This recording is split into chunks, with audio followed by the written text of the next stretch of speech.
وہ بھی سنبھل کر جھمکے کا سہارا لگانے لگی۔ ایک دم ہی فواد کچھ کہے بنا باہر نکل گیا۔ وہ جو پچھلے لمحے کے فصوں میں کھوئی تھی چونک کر پلٹی۔ وہ دروازہ بند کر کے جا چکا تھا۔ یہ کیا؟ وہ الجھ کر آئینے کی طرف پلٹی تو حسن سیڑھیوں کے اوپر کھڑا تیکھی نگاہوں سے اسے دیکھ رہا تھا۔ وہ گڑبڑا کر جلدی جلدی بالوں میں برش پھیرنے لگی، مگر حسن تیزی سے سیڑھیاں پھلانگتا نیچے آیا۔ اگر آج کے بعد میں نے تمہیں فواد کے 10 فٹ قریب بھی دیکھا تو ٹانگیں توڑ کر گھر بیٹھا دوں گا۔ غصے سے اس کی کلائی پکڑ کر اس نے اتنی زور سے جھٹکا دیا کہ وہ چیخ پڑی۔ حسن بھائی، آئی سمجھ یا نہیں؟ اس نے دوبارہ جھٹک کر اس کی کلائی چھوڑ دی اور لمبے ڈگ بھرتا باہر نکل گیا۔ وہ ساکت سی اپنی جگہ کھڑی رہ گئی۔ اس نے چوڑیوں والی کلائی تھامی تھی اور آدھی سے زیادہ چوڑیاں ٹوٹ کر گرنے لگی تھیں۔ بہت سا کانچ اسے چبھ گیا تھا اور جگہ جگہ سے خون کے قطرے رسنے لگے۔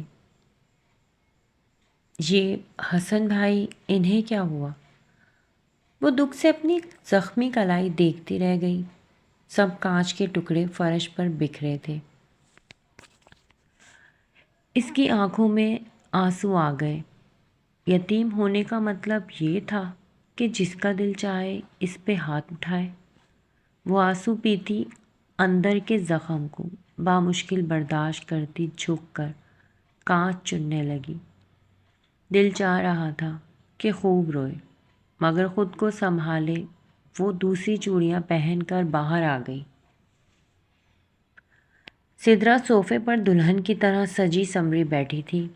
عام سی شکل کی سدرا بہت سے میک اپ کے بعد بھی عام سی لگ رہی تھی۔ اس کا منگیتر قدرے موٹا تھا اور شرمایا ہوا بھی۔ اس میں کچھ ایسا نہ تھا کہ کوئی متاثر ہوتا، اور ندا ثانیہ مسکرا مسکرا کر دل جلے تبصرے بھی کر رہی تھی۔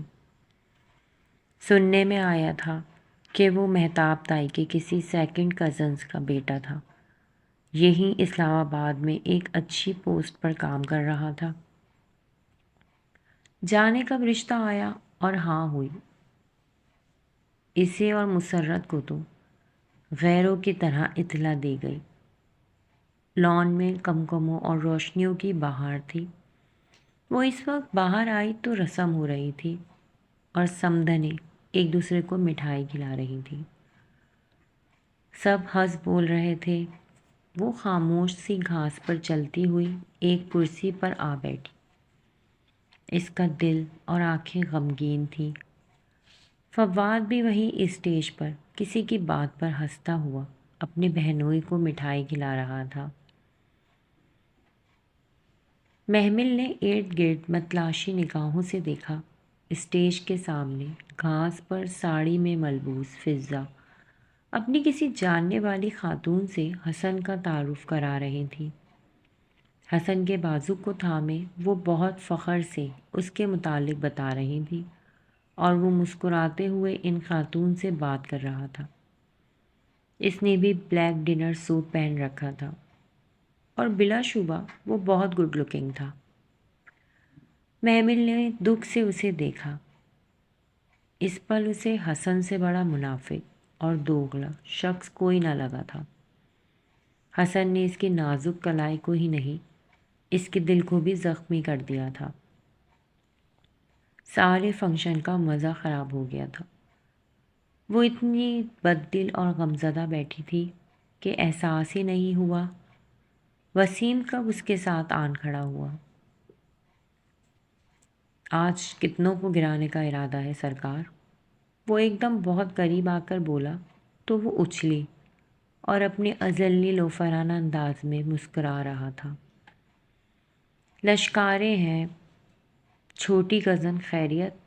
وہ معنی خیزی سے پھر مسکرایا تو وہ گھبرا کر اٹھی اور لڑکیوں کے گروپ کی طرف بڑھ گئی، ساتھ ہی بار بار پیچھے مڑ کر دیکھتی۔ وسیم ادھر ادھر گھومتے مسلسل اسے اپنی نگاہوں کے حصار میں رکھے ہوا تھا۔ وہ بچتی بچاتی لوگوں میں ہی گھری رہی۔ وہ سب کزنز بہت خوش اور ایک ساتھ بہت مکمل نظر آ رہے تھے۔ صرف وہ ایک فالتو کردار تھی۔ حالانکہ کتنی ہی عورتوں نے پوچھا تھا کہ یہ سبز اور سلور کپڑوں والی لڑکی کون ہے۔ وہ تھی ہی اتنی منفرد اور الگ، مگر ہر شے سے بے خبر۔ وہ سارا وقت افسردہ ہی رہی۔ سدرا کی منگنی پر جتنے شغل اور مزے کا اس نے سوچا تھا، اس سے بڑھ کر وہ بے مزہ ہوئی تھی۔ فواد اسے آفس میں چھوٹے موٹے کام دینے لگا تھا، زیادہ تر اسے سپرویژن پر ہی لگاتا۔ یہ ڈرافٹ بنوانا ہے، اپنی نگرانی میں فنانس کے ذاکر صاحب سے بنوا لاؤ، اس چیک پہ سائن کرانے ہیں، مفتی صاحب سے کروا لاؤ، اور یہ سارے کام بہت اعتماد طلب ہوتے تھے۔ اسے اچھا لگتا کہ وہ اس پہ بھروسہ کرتا ہے، اس کا خیال کرتا ہے۔ دوپہر کا کھانا وہ اکٹھے ہی کھاتے، باقی وقت وہ اپنے آفس میں کام کرتا تو محمل اپنے کیبن میں بیٹھ کر دوسرے لوگوں کا بغور مشاہدہ کرتی۔ کبھی کبھی اسے احساس ہوتا کہ اتنے دن گزر جانے کے بعد بھی نہ تو وہ کام کے بارے میں زیادہ سمجھ پائی ہے اور نہ ہی وہ اور فواد زیادہ قریب آئے ہیں۔ وہ ہمیشہ اس کی پسند کی چیز منگواتا، اس سے اس کی اسٹڈیز اور مشاغل کے متعلق ہلکی پھلکی گپ شپ کرتا، مگر اس شام آئینے کے سامنے کھڑے ہو کر جھمکا پہنانے جیسی بے خودی اور جرت پھر اس نے نہیں کی تھی۔ اس روز وہ صبح فواد کے ساتھ آفس نہیں گئی تھی۔ دوپہر میں بس اسٹاپ پر آنا، میں تمہیں پک کر لوں گا، آج مجھے تم سے کچھ بات کرنی ہے، وہ صبح دھیرے سے کہہ کر گیا تھا۔ اور اب وہ مسرور سی دوپہر کے انتظار میں اوپر ٹیرس پر بیٹھی چائے پی رہی تھی۔ جانے فواد کو کیا بات کرنی تھی، اتنا کیا خاص کام تھا۔ وہ ٹانگ پہ ٹانگ چڑھائے بیٹھی چائے کے سپ لیتی سوچے جا رہی تھی۔ نگاہ یوں ہی سامنے والوں کے لان پر بھٹک رہی تھی۔ وہاں گھاس پر سفید چادریں بچھی ہوئی تھیں اور ان پہ سفید شلوار قمیص اور ٹوپیوں والے مدرسے کے بچے ہل ہل کر سپارے پڑھ رہے تھے۔ درمیان میں ایک چھوٹی میز تھی، اس پر ایک بڑا سا قرآن اور کچھ سپارے رکھے ہوئے تھے، ساتھ ہی اگربتیاں جل رہی تھیں۔ وہ بلا ارادہ وہیں پڑے بند قرآن کو دیکھے گئی۔ ذہن کے کسی نہا خانے میں سے وہ چہرہ نکل کر اس کی آنکھوں کے سامنے آیا تھا۔ سیاہ فام لڑکی کا چہرہ، سیاہ آنکھیں اور موٹے موٹے سیاہی مائل ہونٹ۔